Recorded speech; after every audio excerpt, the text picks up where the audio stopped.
Very good. Good afternoon, ladies and gentlemen, and welcome to the special meeting for May 12th, 2022. At this time, I'd like to call the meeting to order. Mr. Clerk, next item. Roll call. Commissioner Meitzner. Present. Commissioner Cruz. Present. Commissioner Howe. Present.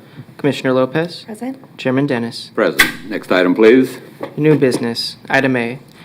Consider reactivation of the Hospira Inc. application subzone under Sedgwick County as Grantee 161 for Foreign Trade Zone. Good afternoon, Brent. Are you going to explain to the public why that this is a special meeting? Yes, sir, we are. Good afternoon, Chairman and members of the County Commission. For the record, I'm Brent Shelton, your Deputy CFO. And let me begin by just expressing gratitude for accommodating this request for a special County Commission meeting this afternoon to consider this application for reactivation of Hospira's subzone under Sedgwick County, operating as a grantee for the Foreign Trade Zone. Basically, if you approve this item, it's going to expedite shipping of raw material to be used in the production of Pfizer's COVID-19 vaccinations at their facility in McPherson, Kansas. For clarification, I've mentioned Hospira and Pfizer. Hospira was acquired by Pfizer in 2015. So Hospira is the entity that we're dealing with, but it's a subsidiary of Pfizer. If you have technical questions this afternoon on the telephone, we have Ryan McNeil, who is a manager of global trade with Ernst & Young. He's consulting Hospira on this foreign trade zone reactivation, and James Shaw, who's the Director of Trade Controls with Pfizer, Inc. In terms of background, Sedgwick County is a grantee for Foreign Trade Zone 161, and as such, County Commission approval is required for applications and activations of companies who wish to utilize the benefits of a foreign trade zone. Primarily, these benefits are the deferral of federal duties and federal excise taxes on foreign merchandise. When this merchandise is in a foreign trade zone, fees and taxes will be deferred until the goods are transferred from that location in the foreign trade zone for final consumption. Merchandise can be manufactured, it can be changed when it's in the subzone or the foreign trade zone, and that might even reduce the duties that are owed. The point of have a foreign trade zone is it promotes domestic manufacture of goods and products. So rather than having foreign materials manufactured into a product in a foreign country, it can come here, avoid the duty until the final product is manufactured. Hospira Inc. was originally approved by the Foreign Trade Zone Board as a member of, as a Foreign Trade Zone subzone in 1994. So they've been in our Foreign Trade Zone for that number of years. They've expanded once that was approved in 2008, but they've been inactive for a number of years. They're coming today with a desire to reactivate their subzone.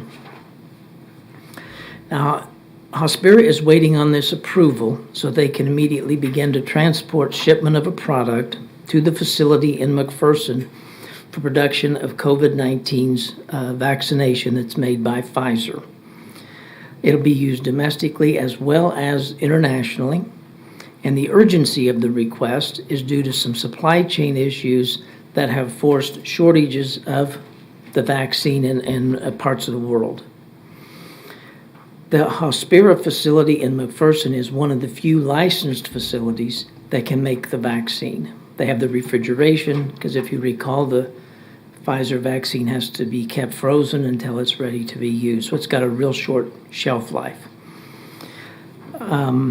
They will then dilute, produce, and store the vaccine at the appropriate temperature in that facility.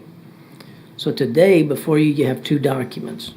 One is a resolution that would approve the reactivation application of Hospira's subzone designation. And then the second item is a concurrence letter that acknowledges the Commission's approval of this application for reactivation. This concurrence letter, if once signed by the chairman, is then attached to the application from Hospira It'll be submitted then to Customs and Border Patrol locally, which helps us monitor the foreign trade zone. They have visited the facility. Everything else is in order. So this is the next and final couple of steps before this activation can be approved. And then they're prepared to expedite the approval so that the shipments can begin, and they need to begin shipping product before next Wednesday. That's why we're here this afternoon. So at this time, I would recommend that the Commission approve the application for the reactivation of Hospira Inc.'s Subzone 161A, adopt the resolution, and authorize the chairman to sign the letter of concurrence and any other necessary documents related to the reactivation of the subzone. Well, thank you, Brent. I appreciate it. And Ryan, James, thank you for joining us today. Do any commissioners have any questions? I know that Brent has briefed each and every one of us ahead of this. Commissioner Howell. Thank you, Mr. Chairman. As I'm reading some of the backup material here, the only question I have is, why does Sedgwick County need to do this when this subzone is in McPherson, Kansas?